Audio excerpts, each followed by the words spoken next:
Well, the Nashville Predators hit the ice today. It is the first practice of training camp. We'll talk about what we're most excited to see. Plus, is Filip Forsberg poised for another big season under Andrew Brunette's tutelage? We'll talk about it today on the Locked On Predators podcast. You're Locked On Predators, your daily podcast on the Nashville Predators. Part of the Locked On Podcast Network, your team every day.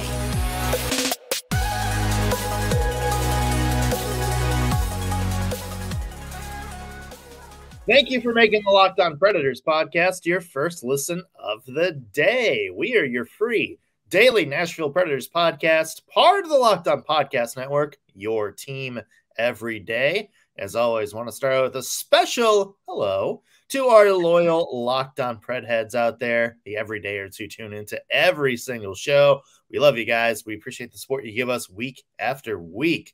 I'm Nick Morgan. I'm a writer at Penalty Box Radio, and I, as always, have a partner in crime. You do. I'm Ann Kimmel. I'm a writer for the hockey news at InsideThePreds.com. Also want to mention today's episode brought to you by Jase Medical. Empower yourself when you purchase a Jase case, providing you with a personal supply of 5 antibiotics that treat 50-plus infections. Get yours today at jasemedical.com. That's JASE medical.com. Big day, and we have the first official practice of Nashville Predators training camp. Oh my gosh, there has been so much to talk about. The anticipation leading up to this has been huge because this franchise has been through it all this offseason. I mean, they have been through it all. There is so much to watch at training camp today. I really feel like I'm going to be just a little kid looking everywhere, like I'm at the county fair. Like, where do I want to go to first? Do I want a funnel cake? Do I want to go ride the Ferris wheel? Like, that's what training camp is because there is so much to watch. Whole new chapter for the Preds. Can't wait to see it unfold on the ice. Yeah, certainly. There are a couple of players to watch. We're going to continue to talk about that. Filip Forsberg, who's maybe poised for a big year under Andrew Brunette's systems. We'll talk about what he needs to do to achieve that. And Colton Sissons, kind of the forgotten Predator, but one that you and I both think, Ann, is going to be critical to how well this team does this year. But let's start by talking about the beginning of training camp, or should I say the official first on ice day of training camp. They reported for team meetings and some media day stuff yesterday. But this is our first chance to really see the new look Preds on the ice together at the same time. And what's one thing, I guess I should say, like maybe the biggest thing that you're going to be looking for today? I think for me, there's just a general overall vibe check. Like, how are the new veterans like Ryan O'Reilly, Gus Nyquist, Luke Shen, kind of how are they interacting with the older, Nashville Predators veterans? How are they interacting with Roman Josi and with Filip Forsberg, with Ryan McDonough? Kind of what does that mix look like? How are the relationships building on and off the ice? Let's watch them together and kind of see what is this new core that Barry Trotz is creating? Like, how's it coming along there? So for me, it's a lot of that kind of thing, more so for me today than the technical aspects of getting them back on the ice. Yeah.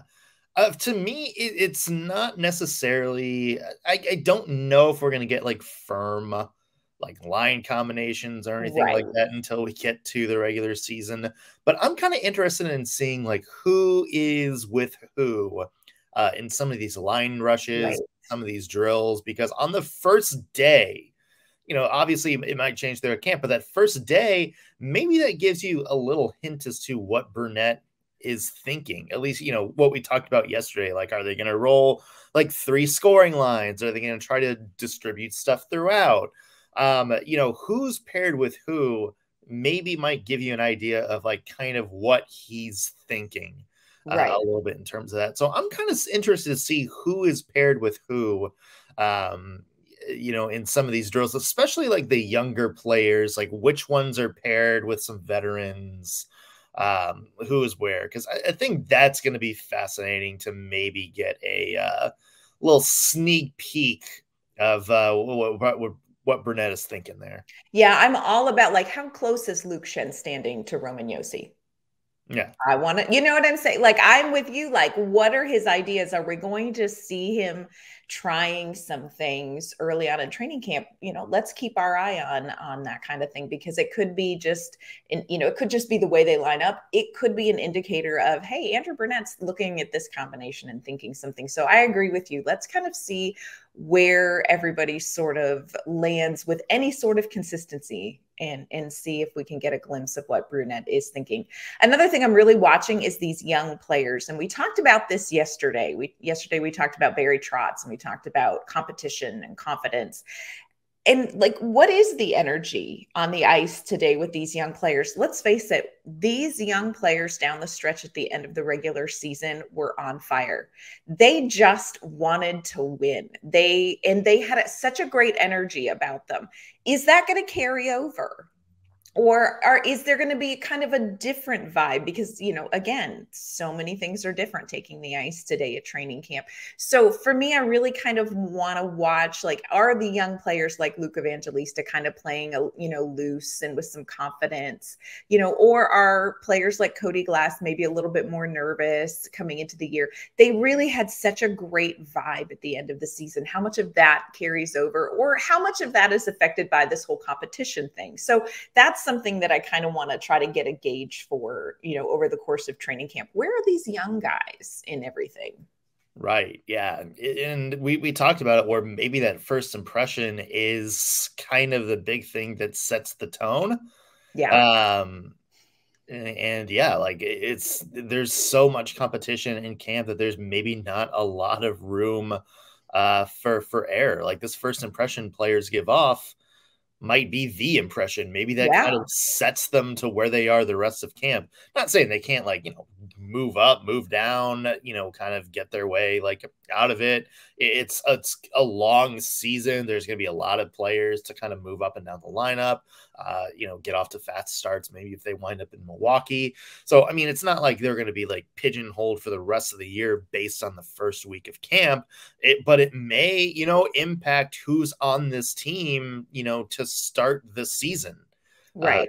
So I mean, that's certainly, I mean, you kind of look what happened with Phil Tomasino last year. Like, strong start to camp, and then there's like 2-3 practices that didn't exactly go his way. One preseason game, right, where it maybe just looked like he was like a step off chemistry wise, and then that was it. Like, that was the end of Phil Tomasino in the Nashville Predators lineup until he was called up again. Was just that like quick little window of, oh, these are like 2 bad days of camp in a row, and then he was kind of bumped down to like a 4th, 5th rotational role, in line rushes and everything like that. So that just goes to tell you, like, when competition's tight, like, there's not a lot of room for error there.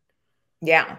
Yeah. And I'm curious to see how the younger players do with that scenario. I think we know how some of the older veterans are going to handle that because they've been there before. But how are these younger guys who ended on such a high, no, they didn't make the postseason and that was disappointing, but I think they surprised everyone. Can they carry that confidence in a situation like this?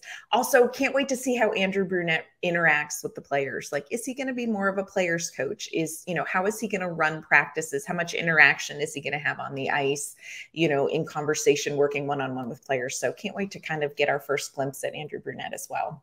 Yeah, somebody I think we're also excited to take a glimpse at, Anne, is Filip Forsberg. Yes. When Andrew Brunette came over to the Nashville Predators, people looked at his offensive style, looked at Forsberg and said, bingo, here comes a 90-point season, folks.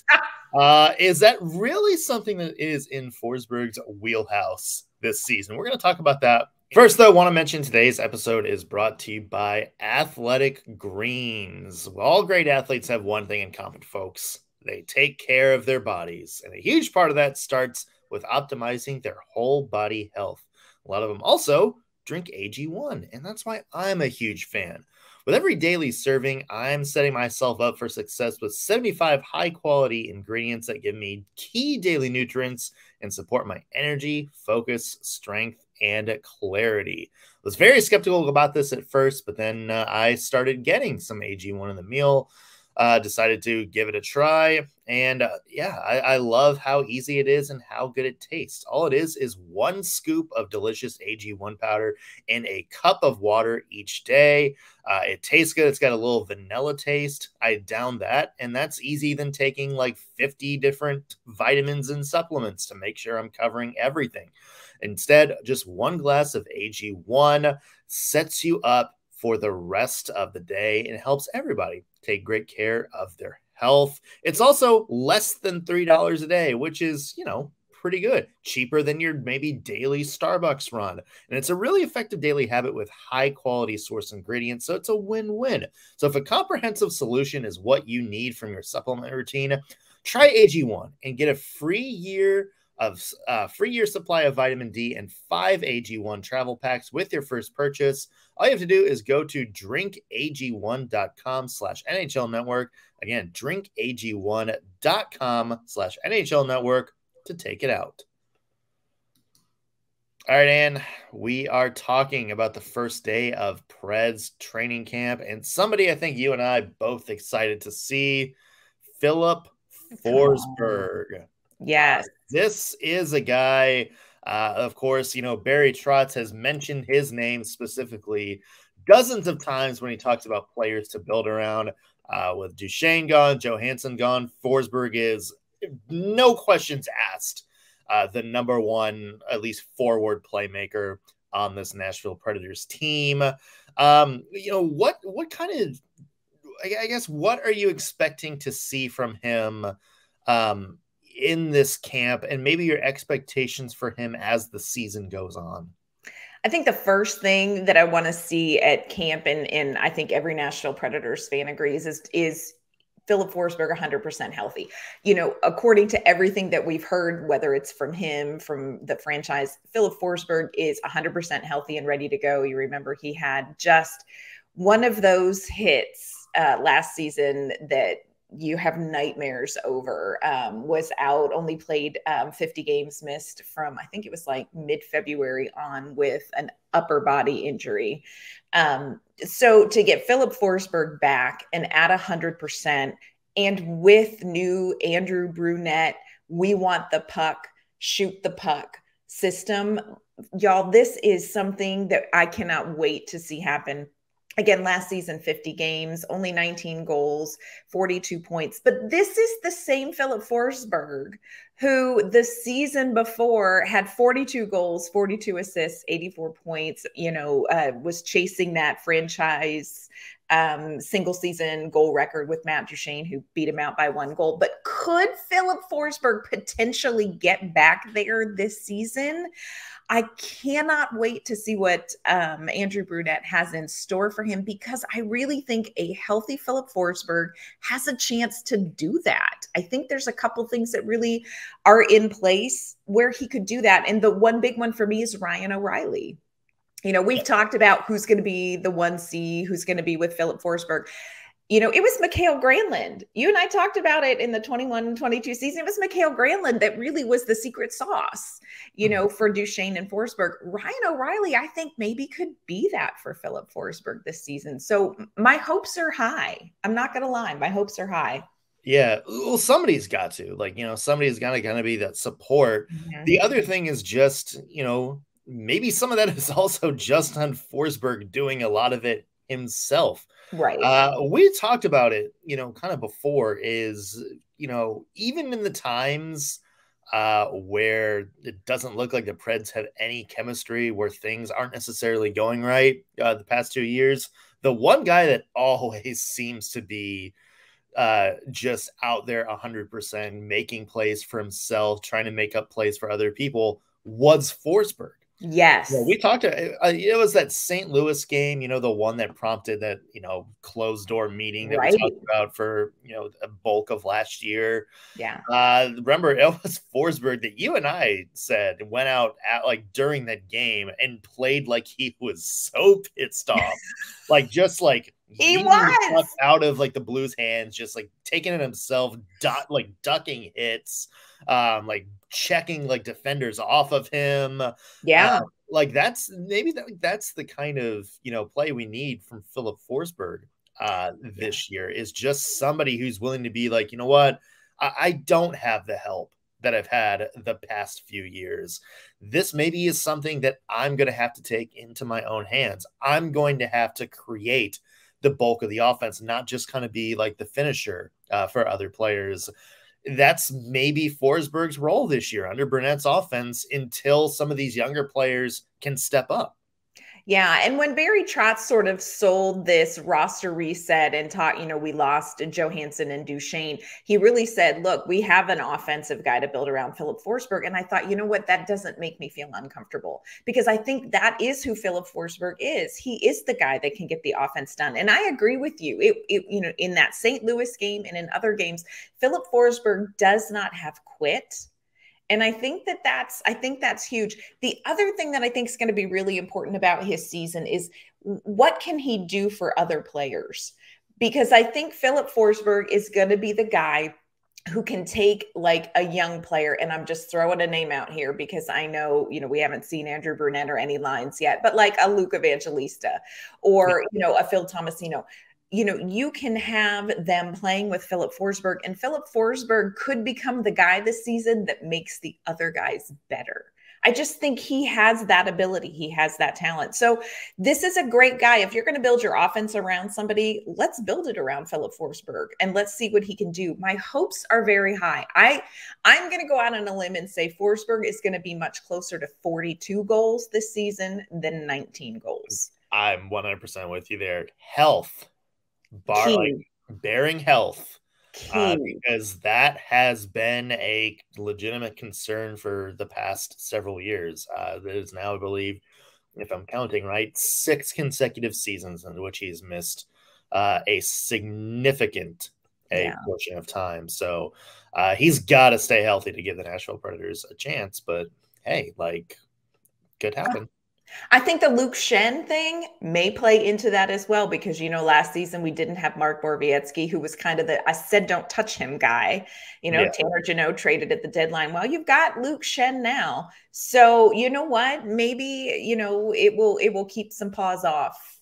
Not just Roman Josi, but players like Filip Forsberg too. And yeah, like you said, I think health is huge for Forsberg. One can help. Another key player to watch, and it's not something that a lot of people or somebody that comes to mind when a lot of people talk about key players, and it's Colton Sissons. Come on. He's always kind of the forgotten Nashville Predator, but he is going to be absolutely, I think, crucial to this team's success. We're going to talk about what we expect from him in camp and throughout the season coming up here in just a second. First, want to let you know this episode's brought to you by our great friends at Birddogs. Look, most of you all know that I've got a handful of young adult kids. And I want to tell you, my 19-year-old absolutely lives in his Birddogs at college. And let me tell you why. Birddogs fit way better than regular shorts that are made of that stiff, restricting cotton, because they went ahead and invented a cloud knit fabric that looks just like those nice khaki shorts, but they stretch so you get this way slimmer fit without having to sacrifice movement and comfort. Birddogs also very smart. They use an anti-stink wicking fabric that keeps you cool all day long. My son wears his Birddogs all day long at college. He goes from class during the day to ultimate frisbee practice in them in the evening. He looks great, and importantly, he feels comfortable all day long. You can check out these fantastic shorts if you go to birddogs.com. When you go there, add /LockedOnNHL, or you can enter promo code LockedOnNHL at checkout, and you'll get a free Birddogs water bottle with your order. Again, go and check out these amazing shorts at birddogs.com /LockedOnNHL for a free water bottle at checkout. You will not want to take your Birddogs off. We promise you. All right, and we are talking about players to watch throughout training camp and the regular season. Another key one that we want to highlight is Colton Sissons. pretty much Mr. Predator at this point. One of the longest term or Yeah. longest tenured Preds. Yeah, this is a guy, Anne, who to me is kind of your glue on those bottom two lines forward wise, because, we mentioned it. I think yesterday when we were talking about like line combinations and stuff like that, you have so much uncertainty up and down the lineup.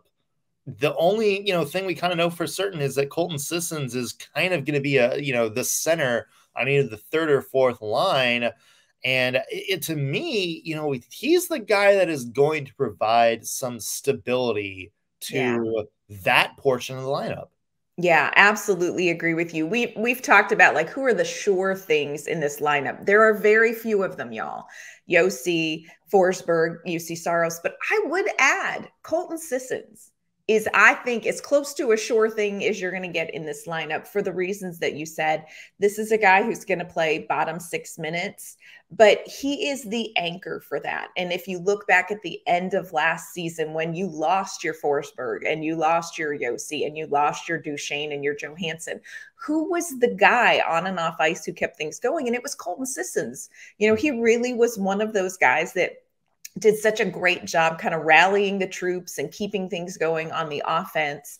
And I look back even further, would we have as much confidence in players like Tanner Jeannot and Yakov Trenin if they hadn't had the opportunity to play with somebody like Colton Sissons? Like, this is a guy who we talk about, we need players who make other guys better. I think Colton Sissons is that guy. So what he can do in a bottom 6 that literally you put Colton Sissons in there and then you're like, yeah, I don't know. Colton Sissons is going to be so important to this team.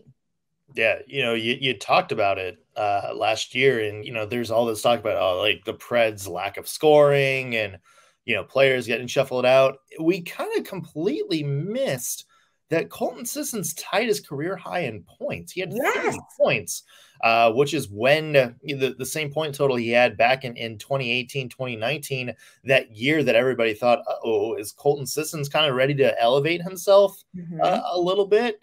His role kind of changed, under John Hines, and it was Peter Laviolette a little bit. But, Colton Sissons is just, there's not a lot of things he doesn't do at least like good enough. He's like, like the one guy at work that is not like overly amazing at any one particular area, but he's on the team because he does like everybody's job like pretty well. Yes. Like well enough. Like he's the one that can do like a lot of things pretty well. Instead of just like one thing just tremendously. Like he's got, we mentioned 30 points last year, a little bit of decent scoring pop, pretty good in the faceoff circle. He's, Johansson gone. He's the most reliable faceoff guy in Nashville. He kills penalties. Like he's a very solid penalty killer. We've even seen him and a couple of times here and there take some power play minutes. Yeah. Especially like on power plays where you have to win a key face-off. There's just so much that he does.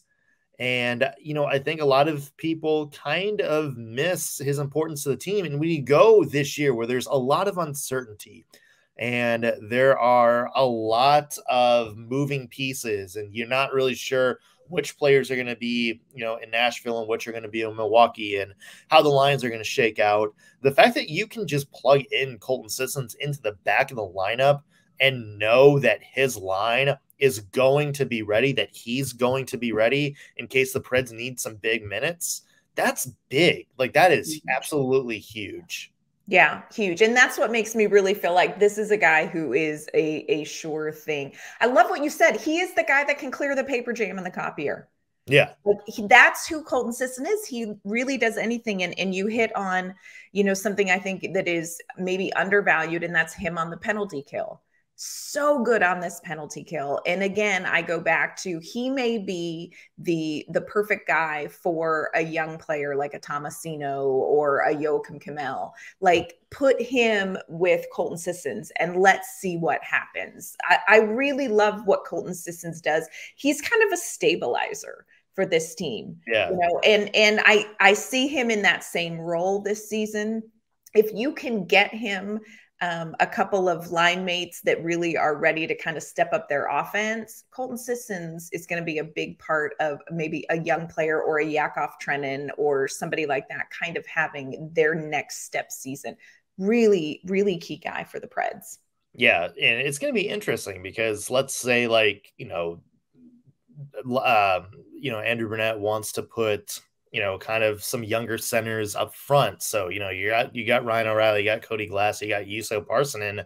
If Colton Sissons is on that fourth line, like, he's skilled enough that he could be like, what Seattle did last year and kind of roll out lines equally. And then it really doesn't matter. You can just put some good players with him. Like, you can afford to maybe put like a younger scorer on that fourth line and still get that line like 12, 13, 14 minutes a night because you have somebody like Colton Sissons that's going to be defensively responsible enough to win key defensive battles, but still, have like an offensive pop enough that they can score enough. Not saying they're going to go out and score like 40, 50 points or anything like that, but like enough of a pop that, you can kind of win that battle against the other team's fourth line. So I'm really excited to see Colton Sissons role under Andrew Brunette. And I think having a player like him helps the Nashville Predators and helps Andrew Brunette